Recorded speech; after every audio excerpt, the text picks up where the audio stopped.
이 시간 우리 하나님 말씀 보도록 하겠습니다. 하나님 말씀 모두 자리에서 일어나셔서 마태복음 24장입니다.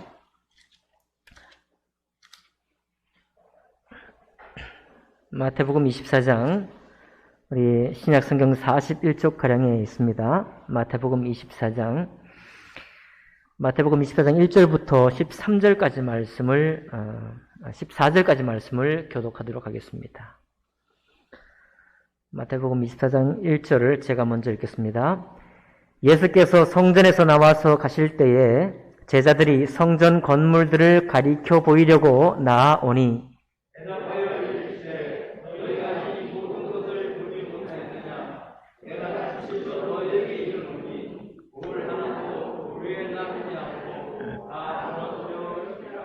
예수께서 감람산 위에 앉으셨을 때에 제자들이 조용히 와서 이르되 우리에게 이르소서 어느 때에 이런 일이 있겠사오며 또 주의 임하심과 세상 끝에는 무슨 징조가 있사오리이까? 예수께서 대답하여 이르시되 너희가 사람의 미혹을 받지 않도록 보이라. 많은 사람이 내 이름으로 와서 이르되 나는 그리스도라 하여 많은 사람을 미혹하리라.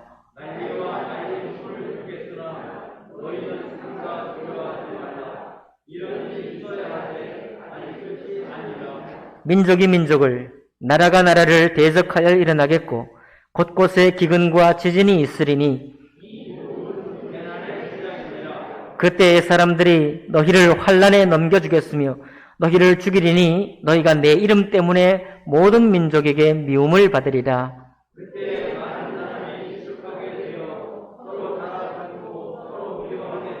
거짓 선지자가 많이 일어나 많은 사람을 미혹하겠으며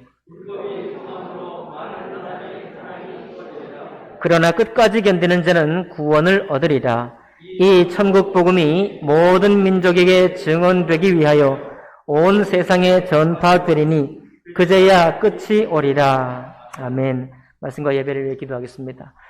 살아계신 하나님 아버지, 너무도 좋으신 하나님 아버지 감사합니다. 주님께서 창세 전부터 창세 이후에 있을 모든 일을 또한 섭리 가운데 계획하시고 당신의 자녀 위에 아무것도 숨기지 않으시고 모든 것을 보여주시니 감사합니다. 보여주신 이 말씀을 따라 또한 예언하신 이 말씀을 따라 저희가 믿음으로 확증하고 주님 말씀을 쫓아 그 은혜를 쫓아 살아가기를 원하오니 성탄의 달을 맞은 이 12월 달에 저희들 마음을 하나님 말씀에 순종케 하시고 기쁨으로 또한 감사함으로 나아갈 수 있도록 축복하여 주시옵소서. 주님 살아계셔서 우리 각자의 필요를 아시고 우리 신앙의 성장의 여정이 어디에 있는지 주님 아십니다. 그 여정을 따라 그 머물러 있는 곳을 따라 주님께서 친히 말씀해 주시고 성령으로 감동하여 주셔서 우리의 다음 발걸음을 인도해 주옵소서. 예배 시종을 주님께 의탁할 때 귀하신 우리 주 예수님 이름으로 기도하옵나이다. 아멘. 자리에 앉으시겠습니다. 오늘 이 마태복음 24장 전체의 말씀을 본문으로 해서 끝까지 사랑하는 자가 받는 구원이라는 제목으로 하나님 말씀 나누겠습니다. 기사를 보니까 문화체육관광부가 12월 1일부터 25일까지 캐롤을 온 길거리에서 들을 수 있도록 캠페인을 하고 있다고 합니다. 그래서 12월엔 캐롤이 위로가 되었으면 해 라는 캠페인의 제목을 가지고 이제 캠페인을 하고 있는데 아마 여러분 저작권이라든지 이런 지적재산권과 저작권 때문에 길거리에 캐롤이 사라진 지가 벌써 10수년 된 것 같아요. 그렇게까지는 안 됐나요? 아무튼 오래됐습니다.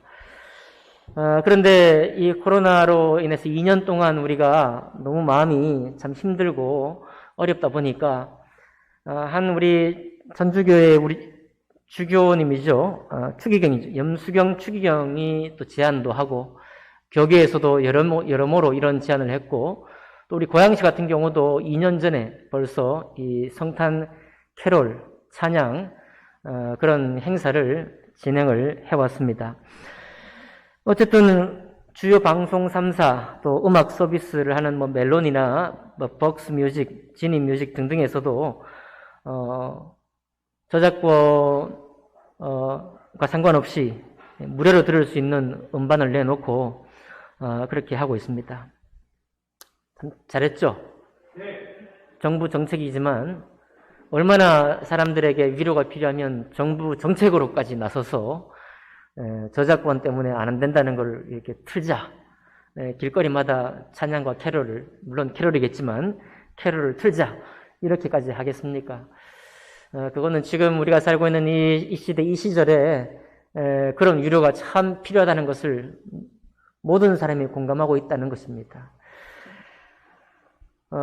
우리 에스드반, 마리아반, 또 청년부에서 이렇게 지난 어제 성탄주리 준비하고 했는데, 여러분들 이 한 달 동안 뭐 스마트폰 열면 다 들을 수 있죠. 캐롤과 찬양 들으시면서 아마 우리 젊은 날에 생각이 날 거예요. 우리가 좀 그 어린 시절에 청년 때 그 캐롤과 찬양을 들으면서 포근했던 기억, 뭐 신앙도 없고 하나님도 모르고 들었을지라도 그때 들었던 기억들이 조금 떠오르면서 우리 마음의 내심 위로가 될 것이라 그렇게 생각합니다. 너무나 우리 살아가는 형편이 이렇게 좀 어렵고 계속 나아질 전환점을 갖지 못하다 보니까 이 세상의 위로, 우리의 국가적인 위로, 또 이런 위로조차 우리에게 참 필요한 거구나. 사람이 정말 사랑이 없으면 정말 살 수 없는구나. 그런 것을 알게 되는 것이죠. 모쪼록 12월 한 달 동안은 여러분 성탄의 기쁨과 또 감격 속에서 지낼 수 있기를 바랍니다. 물론 이렇게 내가 작정을 하고 성탄의 감사 속에 지내겠다고 하면 또 우리의 마음을 또 뒤집어 놓는 일들이 많이 생겨요. 그렇죠? 참 신기하죠? 아무 생각도 안 하고 살 때는 그냥 그런데 내가 평화를 누리리라 하면 우리를 아주 힘들게 하는 일들이 곳곳에서 생기기 시작합니다. 그러나 어쨌든 위로가 있는 한 달이 되기를 바랍니다. 오늘 말씀의 제목이 끝까지 사랑하는 자가 받는 구원이라고 되어 있고, 마태복음 24장은 종말의 때에 있을 것을 말씀하고 있는 내용입니다. 그런데 오늘 우리가 그동안 이 마태복음 24장을 종말에 관한 그 무서운 소식, 흉흉한 소식, 정말 어떻게 우리가 이 환난을 만나면 견딜 것인가?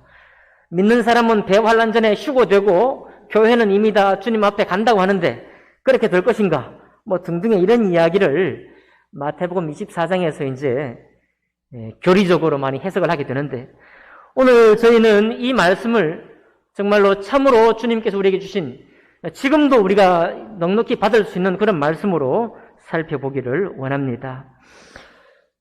24장에 있는 이 놀라운 진노와 종말의 때는 사실 24장까지에 있는 말씀을 통해서 나온 것입니다.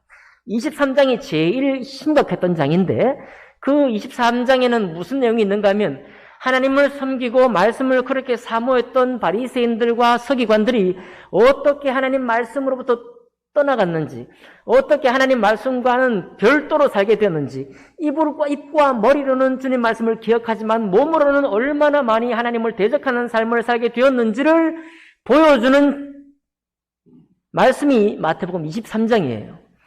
그 23장에 23장 24절에 이런 말씀이 있습니다. 맹인된 인도자여 하루살이는 걸러내고 낙타는 삼키는도다, 이렇게 말했어요. 자, 우리가 지난주에 경건의 모양은 있고 경건의 능력은 없다라고 하는 신약의 말씀을 빗대어서 한번 살펴보기도 했고, 또 어떻습니까? 뭐 근체 11조 박하 회향과 근체 11조는 내어도 공의와 또 진리와 또 의로움과 믿음의 11조는 믿음의 정말 드림은 드리지 못하는 그런 바리새인들과 서기관들을 보았습니다. 그것들을 하나로 정리하면 바로 오늘 제가 읽어드린 마태복음 23장 24절 말씀이 되는 거예요. 맹인된 인도자여, 너희는 맹인된 인도자다. 너희가 하는 일은 하루살이를 걸러내고 낙타는 삼키는 일을 하고 있다. 이 말은 국그릇에 여러분 우리가 파리가 빠지든지 모기가 빠지든지 뭐가 빠지면 정말 기분이 좀 많이 언짢죠. 많이 언짢아서 이걸 드러내고, 또 돈 주고 밖에서 그걸 먹다가 발견되면은 당장 서비스를 요청하고 책망을 하게 될 것입니다. 우리가 참기가 어렵죠. 너무너무 이 부정한 거 해석하면 부정하다 이거예요. 낙타는 뭐냐면 낙타는 너무나 크잖아요. 근데 성경에 보면 하루살이도 낙타도 다 부정한 짐승이 중에 속해 있습니다.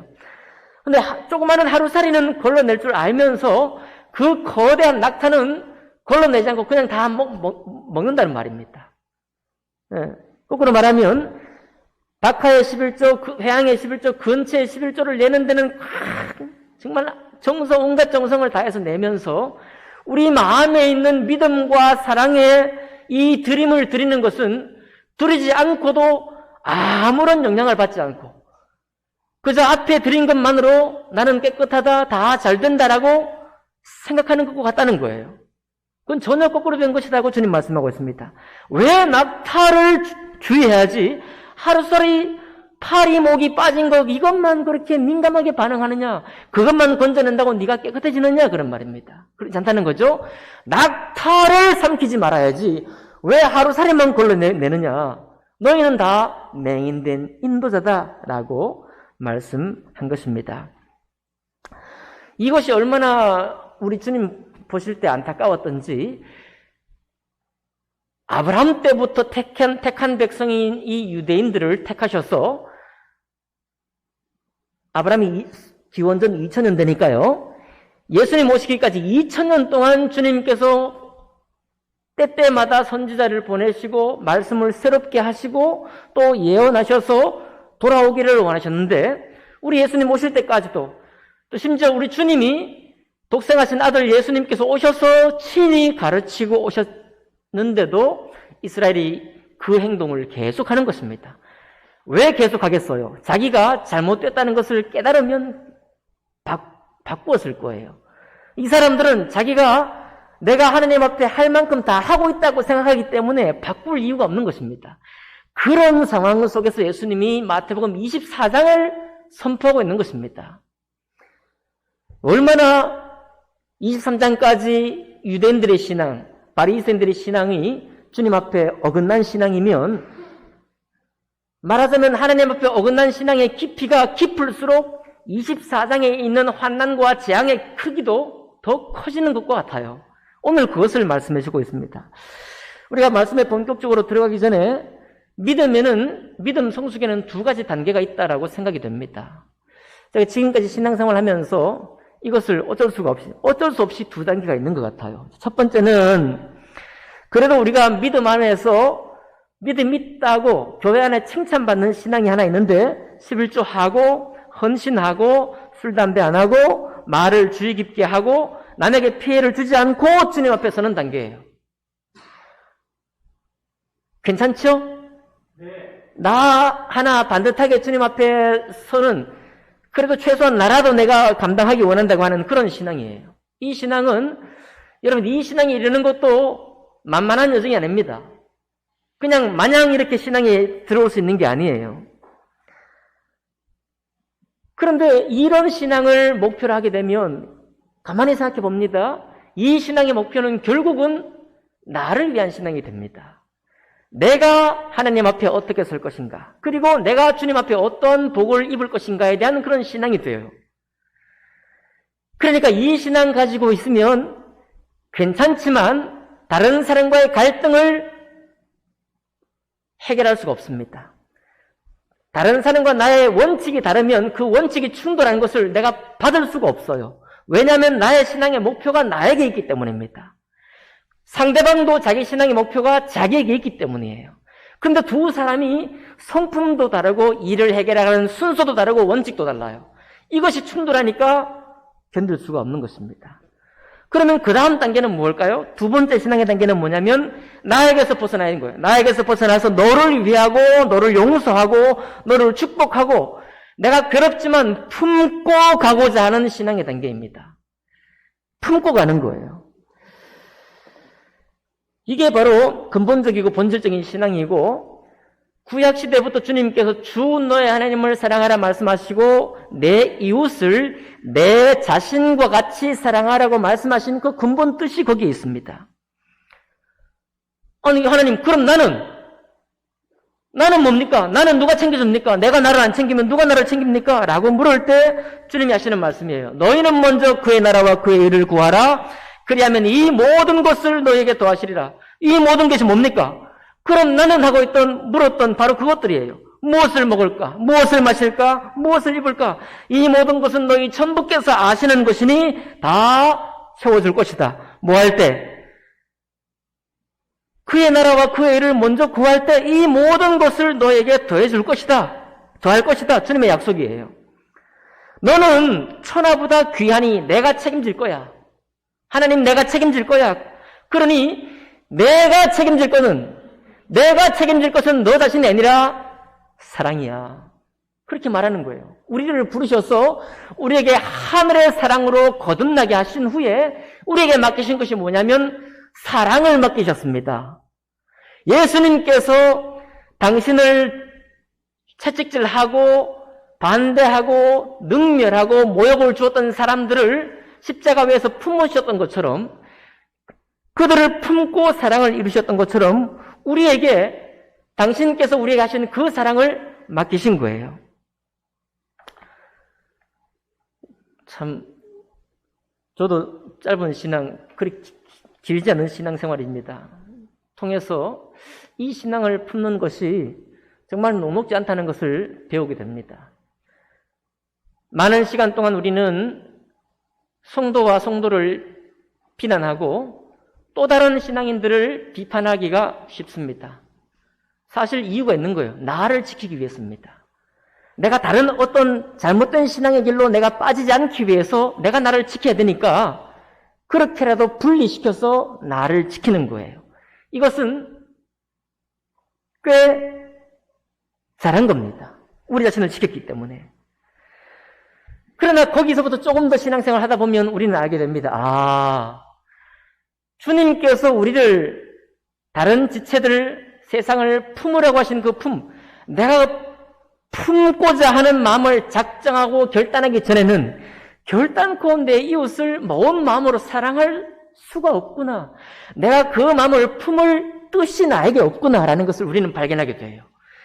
여러분, 우리는 그래서 신앙의 두 단계 중에 첫 번째 단계에 이르는 것도 많은 세월이 필요하고 우리의 결단이 필요하지만, 두 번째 신앙, 정말 품고 사랑하기 위해서 살아가는 이 신앙을 우리는 품기를 원합니다. 주님은 그것을 우리에게 원하고 있는 거예요. 그것을 이루지 않은 이스라엘 백성들, 그것을 이루기에 실패했던 서기관과 바리새인들을 향해서 주님이 뭐라고 하시느냐? 이제 오늘 그 말씀이 24장의 말씀이에요. 얼마나 우리를 정말로 다른 사람을 품는 사랑을 끝까지 하기를 원하셨는가? 어떻게 말하고 있습니까? 사람들이요, 5절 보니까 마지막 때가 되면은 많은 사람이 내 이름으로 와서 이르되 나는 그리스도로 하여 많은 사람을 미혹하리라, 그렇게 말하고 있습니다. 자, 24장 1절에 보면요, 제자들이 성전에서 나오면서 예수님을 향해서 성전의 아름다움을, 저 성전의 건물을 보이려고 나왔다고 말하고 있습니다. 그럴 때 주님이 뭐라고 하시는가 하면, 너희가 이 모든 것을 보지 못하느냐? 내가 진실로 너희에게 이르노니 돌 하나도 돌 위에 남지 않고 다 무너뜨려지리라. 지금 바리새인과 서기관들과 제자들의 신앙의 핵심 중에 핵심, 정말 어떤 사람도 건드릴 수 없는 곳이 있는데 그게 바로 뭐냐면 성전이거든요. 성전은 주님이 임재하시는 장소잖아요. 성전은 주님이 임재하시는 장소요. 어디 먼 데에서 성전을 향해 기도해도, 심지어 이방인이 기도한다고 하더라도 성전을 향해 기도하면 주님께서 들어 응답해달라고 솔로몬이 기도했었습니다. 그렇죠. 그러니까 성전은 이스라엘 백성이 지켜야 할 최후의 신앙의 보루예요. 그런데 그 성전을 향해서 주님이 뭐라고 하시는가 하면, 돌 하나도 돌 위에 남지 않고 다 무너뜨려지리라. 곧 하루살이는 걸러내고 주의 깊게 걸러내고 낙타는 그대로 삼켜버리는 이 신앙의 정수, 그 신앙의 핵심은 다 붕괴될 것이다. 그 신앙은 마지막 날에 견딜 수 없게 될 것이다. 그 신앙은 모두 무너질 것이다 라고 주님이 선포해버리는 것입니다. 제자들도 깜짝 놀라는 거예요. 아니, 이 신앙 지금 내가 만들고 이 신앙 내가 얻기 위해서 얼마나 애를 썼는데 그 신앙을 주님께서 무너뜨린다고요? 이게 놀라는 거예요. 그러면서 하는 말이 5절에 많은 사람이 내 이름으로 와서 이르되 나는 그리스도로 하여 많은 사람을 미혹하리라 그랬습니다. 여러분, 예수께서 우리의 그리스도가 되셨습니다. 그분이 우리의 삶의 목표를 완전히 바꾸셨어요. 예수님께서 오셔서 더 이상 세상과 죄를 위해 살지 않도록, 그리고 하나님의 말씀을 위해 살 수 있도록 그렇게 우리를 거듭나게 하시고 거룩하게 보배로운 피로 우리의 죄를 깨끗이 씻으셨습니다. 맞나요? 그리고 그분을 내가 주님으로 영접하고 그분을 따라 살 때 그 사람은 더 이상 그리스도를 기다릴 필요가 없습니다. 아멘인가요? 다시 오실 예수님, 재림하실 그리스도는 기다리지만 메시아 자체를 기다릴 필요는 없습니다. 메시아는 어때요? 이미 오셨잖아요. 그리고 우리가 그 예수님을 내가 믿었을 때 그 메시아가 나의 주님이 되셨잖아요. 그런데 이 외식하는 바리새인들과 서기관들, 그리고 나머지 모든 사람들은요, 오신 메시아를 몰라요. 예수께서 이미 오셨다는 사실을 모릅니다. 오셔서 성전은 무너질 것이고 하나님이 최초부터 창조하신 그 뜻대로 이 세상을 운영할 것이라는 사실을 말씀하셨는데 믿지 않는 거예요. 신기한 것이 오신 메시아는 믿지 않고 앞으로 오실 메시아를 다시 기다리는 것입니다. 모든 사람들이. 유대인들도 그렇지만 모든 사람들이 그런 메시아를 기다려요. 아마도 신앙이 연약한 그리스도인들 가운데도 그런 메시아를 또 기다릴지 몰라요. 야, 이거 교회 생활을 해보니까 이거 정말 예수님이 다시 오시든지 예수님 같은 분이 오시든지 이거 대책이 세워져야지 이대로는 안 되겠다. 그렇게 시험에 든 사람도 있을 수 있습니다. 여러분, 오신 메시아를 아직도 기다리고 있어요. 마지막 때 이런 일이 있다는 겁니다. 이미 예수님 오셨는데 아직도 메시아를 기다리고 있어요. 왜 이런 일이 있을까요? 순종하지 않는 거예요. 예수님 말씀이 자기 인생을 봤을 때 이해가 안 되는 겁니다. 내가 나에게 집중되어 있는 삶을 볼 때 다른 사람을 품으라는 말씀이 도대체 깨달아지지 않는 거예요. 그것을 깨닫지 못하고 우리가 많은 사람이 살아갑니다. 그러니 세상에 갈등이 없을 수 있나요? 비방거리가 없을 수 있나요? 손가락질하는 게 없을 수 있나요? 저도 수많은 세월 동안 그렇게 해왔습니다. 손가락질하고 말이죠. 나는 저 사람처럼 안 산단 말이죠. 나는 저분처럼 신앙생활 하지 않을 거야. 그렇게 얼마나 오랫동안 했을까요? 그러나 여러분, 우리 주님은 오셨습니다.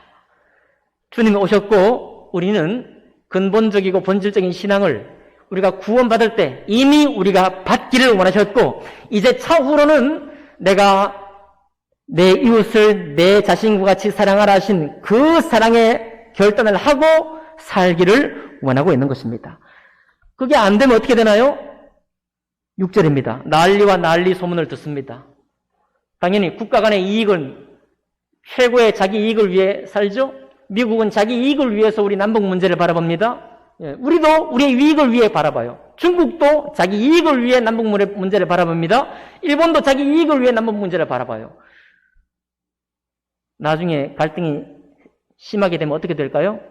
구한말처럼 전쟁으로 소용돌이로 갈 수밖에 없습니다. 왜 그런가요? 난리와 난리 소문이 될 수밖에 없는 것은 전부 다 우리 자신을 위해, 우리 민족을 위해, 우리 국가를 위해 살고 있기 때문에 그것이 세상 살아가는 당연한 이치라고 철석같이 믿고 살고 있기 때문에 당연히 난리와 난리 소문이 있게 되는 것입니다. 그런 것이죠. 7절 민족이 민족을 나라가 나라를 대적하여 일어나겠고 당연한 것입니다. 곳곳에 기근과 지진이 일어나죠. 당연한 것입니다. 주님은 전쟁과 가난과 전염병 이 모든 것을 세상을 심판하는 도구로 예전부터 앞으로도 사용하고 있는 것입니다. 그뿐만 아닙니다. 여러분, 우리는 정말 사랑하기 힘들어요.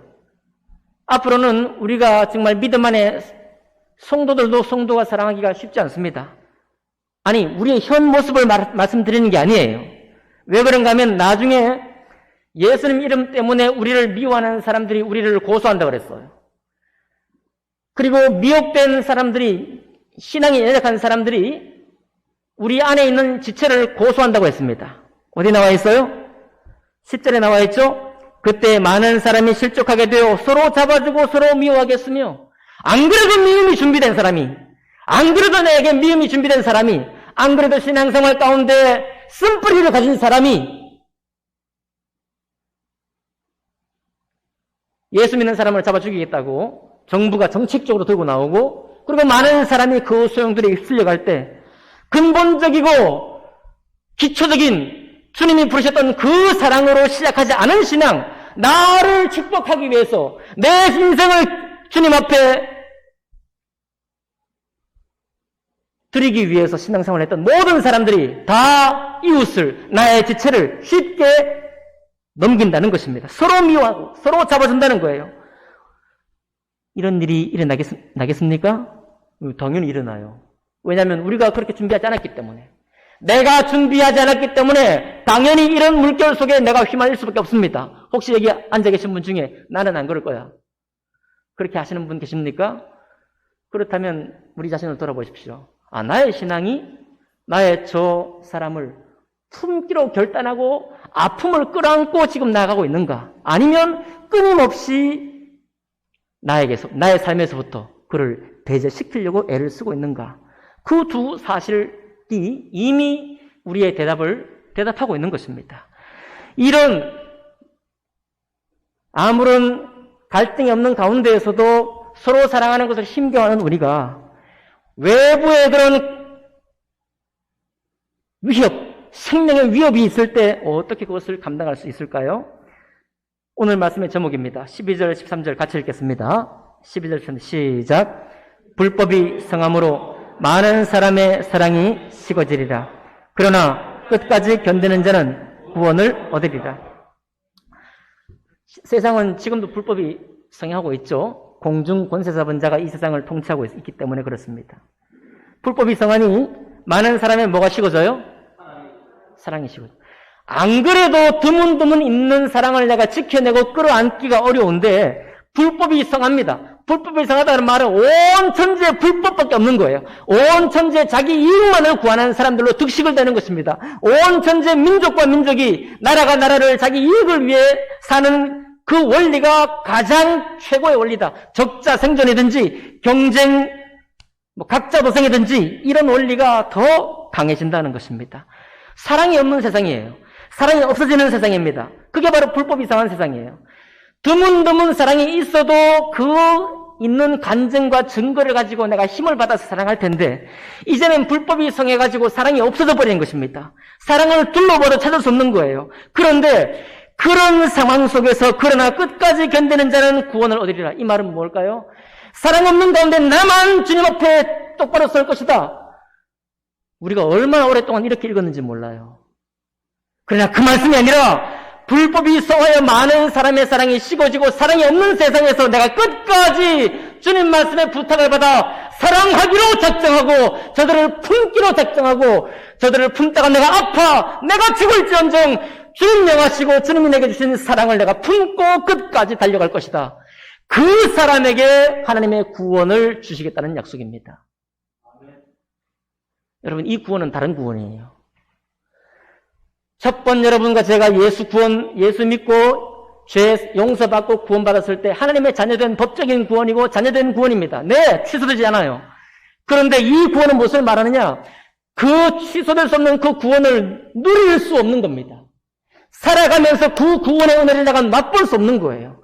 그 구원의 뜻을 내가 경험하지 못하는 것입니다. 잠깐 착각하다 보면 내가 바리새인이 되어 있어요. 잠깐 눈을 돌리면 서기관이 되어 있습니다. 잠깐 눈을 돌리면 유대인들이 되어 있는 거예요. 그 유대인들의 삶이 어떤 삶이었나요? 그런 삶을 살았더니 마태복음 24장에 이 예언을 주님이 말씀하신 것입니다. 불법이 성함으로 많은 사람의 사랑이 식어질 때 그때는 너는 어떻게 할 것이냐? 너는 어디에 있을 것이냐? 무슨 심령으로 이 세상에 남아서 교회를 세우며 무슨 마음으로 지체를 바라볼 것이며 무슨 생각으로 이 세상에 서 있을 것인가? 주님은 예전부터 지금까지 한마디도 변개하지 않으셨습니다. 당신의 뜻을 변경하지 않으셨어요. 불법이 성함으로 많은 사람의 사랑이 식어지리라. 그러나 끝까지 사랑하는 자는, 한번 따라해 봅시다. 끝까지 사랑하는 자는 구원을 얻으리라. 이 말씀을 주님이 여러분과 저에게 전해주기를 원하시는 것입니다. 이제 마태복음 24장 29절로 31절에 보면요, 재림 전에 사람들의 마음이 급해집니다. 이제 난리와 난리 소문이 나고 민족과 민족이 전쟁을 일으키고 우리가 서로 미워하고 서로 잡아주고 고소하고 고발하고 하니까 어떻게 우리를 건져내줄 누군가가 나타나기를 구하는 것이죠. 제가 말씀드렸습니다. 이미 예수님 오셨습니다. 아멘인가요? 이미 메시아 오셨잖아요. 그런데 재림 직전에 사람들은 마음은 급해져요. 야, 지금까지 교회가 메시아가 아니고 교회가 구원의 방주가 아니었다. 지금 세상 사람들이 말하는 거잖아요. 때로 우리도 그렇게 말하잖아요. 교회 말고 새로운 신천지가 우리가 바로 교회다고 많은 이단들이 나오죠. 이런 일들이 점점 더 있게 된다는 겁니다. 그 사람들은 그때 다시 메시아를 찾는 거예요. 참 신기하지 않습니까? 사람들은 얼마나 종교적인지, 예수 믿지 않는 사람이 얼마나 종교적인지. 이 세상에 태어난 모든 사람은 전부 다 종교적이에요. 그리고 메시아를 찾습니다. 부처님을 찾든 알라신을 찾든 또 다른 재림주를 찾든 모든 사람 마음속에 아직도 찾고 있어요. 유대인들은 오신 메시아인 예수님을 아직도 믿지 않고 다시 누군가가 오실 것이다, 메시아가 오실 것이다 또 기다리고 있습니다. 이 사람들의 생각이 뭐냐면 세상이 이런데 예수님 왔다는 것은 내가 못 믿겠다. 예수님 오셨어도 세상이 이렇다면 또 다른 무언가 나와야 되지 않겠냐. 교회가 세워졌는데도 세상이 이렇다면 또 다른 교회에 무언가 나와야 되지 않겠냐. 이런 이야기예요. 아닙니다, 여러분. 또 다른 메시아가 필요한 게 아닙니다. 또 다른 형태의 교회가 필요한 게 아니에요.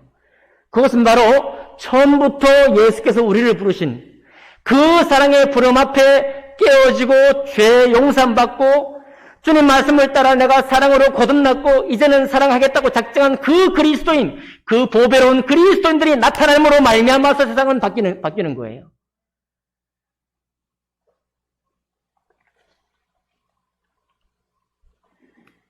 거짓 선자도 믿지 말고, 그러나 여전히 무언가 있어야 된다고 하는 그런 헛된 메시아를 기다리지도 말고, 우리는 이미 오신 주님이 우리에게 처음부터 말씀하신 그 말씀을 믿음으로 받아야 할 줄 압니다. 받을 준비가 되셨나요? 쉽지 않습니다. 네. 여러분, 사랑하는 거 쉽지 않은 거 아시죠? 두 남녀가 사랑해도 사랑의 아픔이 있습니다. 남녀 간의 사랑은 사랑하려고 하니까 사랑의 아픔을 몇 가지는 넘어갈 수 있어요. 성도가 성도 간의 사랑은 그것도 아픔이 있죠? 때로 웬만큼 믿음 있는 사람은 넘어갑니다. 그러나 사랑하기로 작정되어 있지 않으면, 사랑하기로 시작하지 않으면 사랑의 아픔이 올 때 못 넘어갑니다. 포기하고 말아요. 여러분, 세상의 소망이 무엇입니까? 이 사랑을 여러분 잘 기억해 보세요. 이 사랑에 집중해 보면 우리 교회, 다른 교회 안 중요합니다. 우리 교회가 이 사랑 안에 서 있지 않는데 다른 교회에 무슨 소망이 있겠어요? 네? 우리가 이렇게 힘들어하는데 다른 교회가 얼마나 힘들어하겠습니까? 큰 교회, 작은 교회 상관없이. 여러분, 한 인생을 돌아보십시오. 한 신앙의 여정을 한번 보십시오. 내 신앙의 여정 속에서 아직도 뒤로 미루고 나는 무언가 이룬 다음에 이 신앙을 할 거야 라고 저도 그랬잖아요.